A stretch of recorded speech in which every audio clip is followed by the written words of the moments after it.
सभी प्यारे बच्चों को नमस्कार और हमारे channel A for Apple Hindi classes and Hindi stories में आपका स्वागत है। मैं फिर हाजिर हूँ आपकी 10वीं कक्षा की हिंदी की वर्कशीट को लेकर और उसके समाधान को लेकर। और कार्यपत्रक यानी वर्कशीट नंबर आपकी 19 है और तिथि यानी डेट है 18 अगस्त 2021। प्यारे बच्चों, पिछले दिनों हमने नेताजी का चश्मा पाठ का सामान्य परिचय एवं नेताजी के नारों तथा नगर पंचायत के कार्यों के बारे में जानकारी प्राप्त की। तो चलिए आज हम उससे आगे बढ़ते हैं और देखते हैं कि लेखक हमें क्या क्या जानकारी देते हैं। गद्यांश पढ़कर प्रश्नों के हल यानी उत्तर भी हमें लिखने हैं।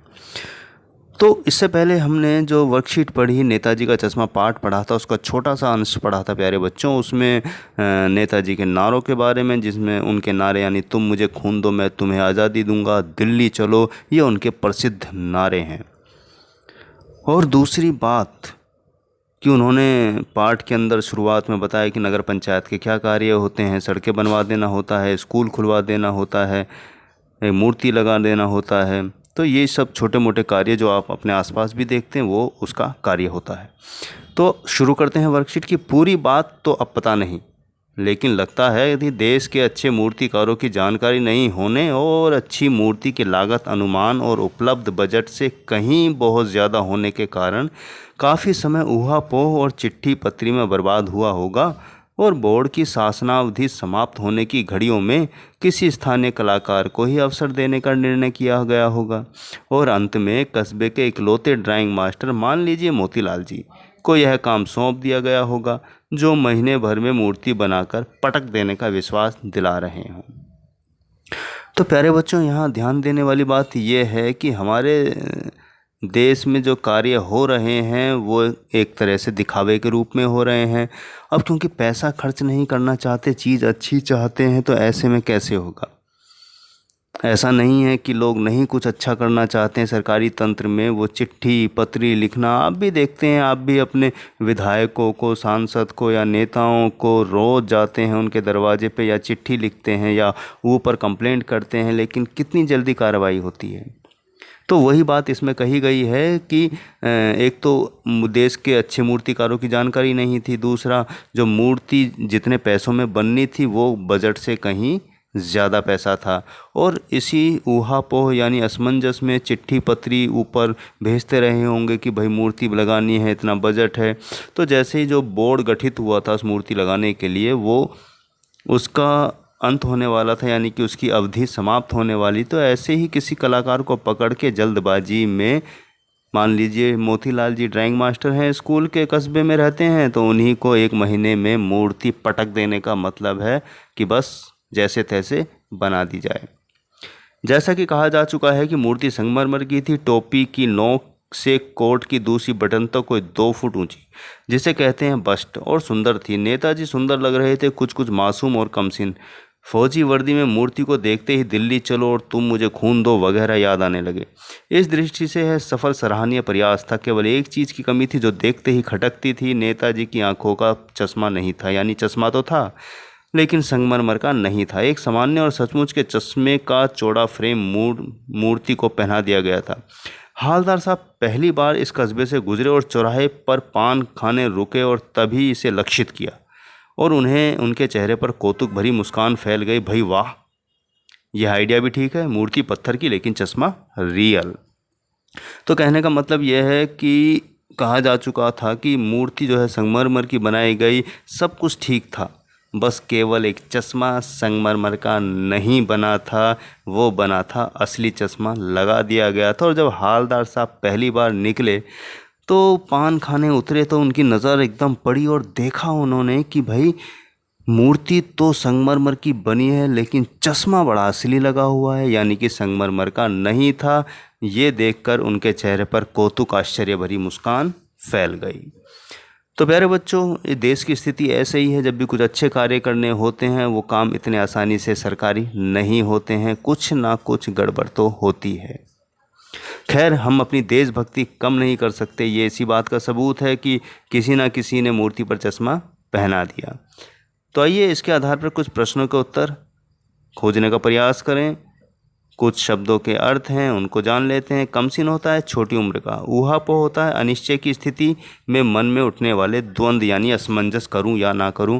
शासन अवधि होती है सरकारी आदेश का समय। रियल होता है वास्तविक, आइडिया होता है विचार। तो पहला हमारा प्रश्न है कि नेताजी की मूर्ति बनाने में देरी के क्या कारण रहे। तो आइए इसका उत्तर देखते हैं।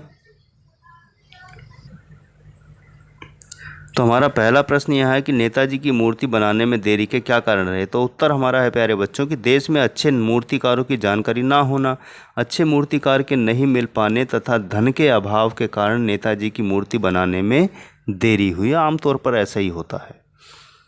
प्रश्न 2 है कि स्थानीय कलाकार से आपका क्या आशय है। तो उत्तर है प्यारे बच्चों स्थानीय कलाकार से आशय है उसी स्थान या आसपास का। जब अच्छा मूर्तिकार नहीं मिला और धन के अभाव के कारण स्थानीय कलाकार ड्राइंग मास्टर को मूर्ति बनाने का कार्य सौंप दिया गया। नाम था मोतीलाल। तो स्थानीय कलाकार वही है जो आपके आसपास लोकल में रहता है, वो स्थानीय कलाकार कहलाता है। तो प्यारे बच्चों हमारा तीसरा प्रश्न है कि हालदार साहब के चेहरे पर कौतुक भरी मुस्कान क्यों फैल गई। तो उत्तर है कि जब हालदार साहब ने नेताजी की संगमरमर की मूर्ति पर असली चश्मा देखा तो उनके चेहरे पर कौतुक भरी मुस्कान फैल गई, क्योंकि बड़ी बात थी कि मूर्ति तो संगमरमर की बनी है लेकिन चश्मा संगमरमर का नहीं था। वो चश्मा उनकी मूर्ति पर किसी शायद देशभक्त ने असली का लगा दिया। प्रश्न 4 है कि भाई वाह वाह भाई, यह आइडिया भी ठीक है। इस वाक्य को ध्यान में रखकर बताइए कि एक भाषा में दूसरी भाषा के शब्द आने से क्या लाभ होते हैं। तो उत्तर हमारा यह है कि एक भाषा में दूसरी भाषा के शब्द आने से वाक्य प्रभावशाली बन जाता है और विचारों को समझना भी आसान होता है। कई बार हम अपनी बातें करते हैं प्यारे बच्चों, या अपनी बात को एक्सप्लेन करते हैं या समझाने का प्रयास करते हैं, तो आमतौर पर आपने देखा होगा कि हिंदी बोलते हुए अंग्रेजी के शब्द भी हमारे आ जाते हैं, बीच में उर्दू के शब्द भी आ जाते हैं। क्यों? मतलब इतना होता है कि भाषा तो प्रभावशाली बनती है और हम अपनी बात को आसानी से सामने वाले तक पहुंचा देते हैं, यानी समझा देते हैं। 5वां हमारा प्रश्न है कि किसी स्थानीय कलाकार को ही अवसर देने का निर्णय किया गया होगा। इस वाक्य से निपात शब्द छांटकर उससे 5 वाक्य बनाइए। तो प्यारे बच्चों निपात के वाक्य बनाने से पहले हम निपात को थोड़ा सा जान लेते हैं कि निपात किसे कहते हैं।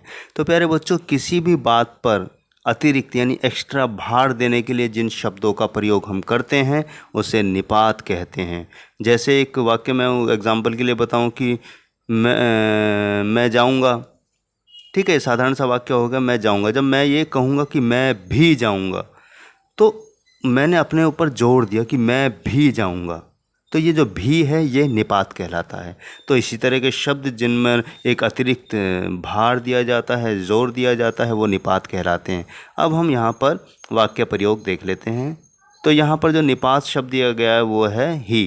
तो ही को हमें इस्तेमाल करना है। तो आपको सभा में आना ही होगा।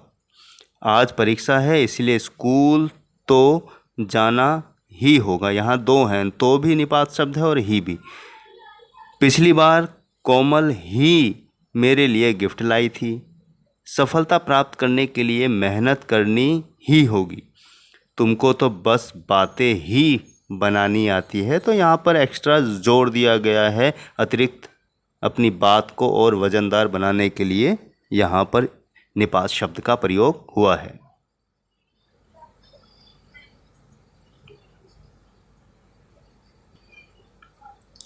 तो प्यारे बच्चों अंतिम जो प्रश्न हमारा है वो गतिविधि है एक तरह की कि नेताजी का नाम सुनकर या उनकी मूर्ति तस्वीर देखकर उनके प्रति आपके मन में किस तरह की तस्वीर उभरती है, वर्णन कीजिए।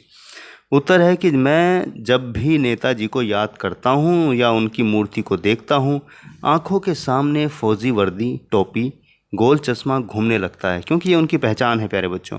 और फिर याद आते हैं उनके नारे, तुम मुझे खून दो मैं तुम्हें आज़ादी दूंगा, दिल्ली चलो।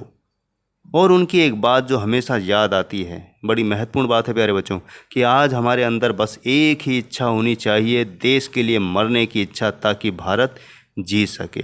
तो प्यारे बच्चों जब हम देश की बात करते हैं तो उसमें हमें यानी सब कुछ निछावर करना होता है। कितनी बड़ी बात हमारे सुभाष चंद्र बोस जी ने की कि हमारे अंदर एक इच्छा होनी चाहिए कि हमारा देश के हम काम आएँ, उसके लिए मर मिटें, क्योंकि हमारी कुर्बानी ही हमारे भारत को सदियों तक जीवित रखेगी। तो प्यारे छात्र छात्राओं, आज की वर्कशीट बहुत आसान थी, सरल थी। ये एक तरह का सैटायर है, यानी व्यंग्य है, जिसे हम साधारण भाषा में ताना मारना कह देते हैं। लेकिन ये ताना नहीं है एग्जैक्टली, मतलब किसी बात या कार्य प्रणाली को लेकर जो हम टोन कसते हैं, एक तरह की चीज़ें वो हैं। तो पाठ बहुत अच्छा है और देशभक्ति से संबंधित भी है, और बहुत सारी बातें इसमें हमें पढ़ने को मिलेगी। अगली वर्कशीट का हम इंतज़ार करते हैं, या कीजिएगा। मैं फिर उपस्थित होऊंगा आपकी अगली वर्कशीट के समाधान के साथ। तब तक के लिए शुभकामनाएं, और कोरोना से बचने के लिए प्यारे बच्चों मास्क ज़रूर पहने, तभी हम कोरोना को हरा पाएंगे। घर का खाना खाएं और स्वस्थ रहें प्यारे बच्चों।